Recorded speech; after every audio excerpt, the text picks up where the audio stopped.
कमरेचा जे त्रास आहे तिला ही जवळजवळ 25-30 वर्षापासून सुरुवात झाली. आमचं मुळात आम्ही आयुर्वेदिक तिकडं आमच्या गावाकडं आयुर्वेदिक गोळ्या बी खाल्ल्या, पण त्याने बी काय फरक पडला नाही.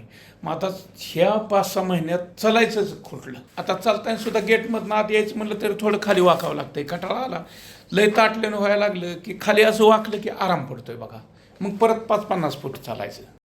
ती काय तिला टेन्शन म्हणजे कसं काय लोक म्हणतात ना ऑपरेशन केलं की मग ती भिताडाला धरूनच चालावं लागतं, चालायचं येत नाही. म्हणलं आता लय जग गेले, एकतर तिला म्हणलं पांग होऊन मरून जाणं लवकर, नाही तर ठणठणीत होणं, ऑपरेशन करणं, हे दोनच पर्याय आहेत.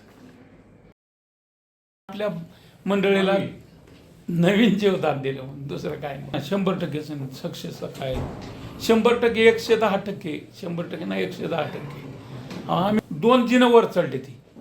ते म्हणलं ऑपरेशन म्हणजे केल्यासारखंच वाटत नाही म्हणलं, असं झालं एकदम म्हणजे छान मध्ये.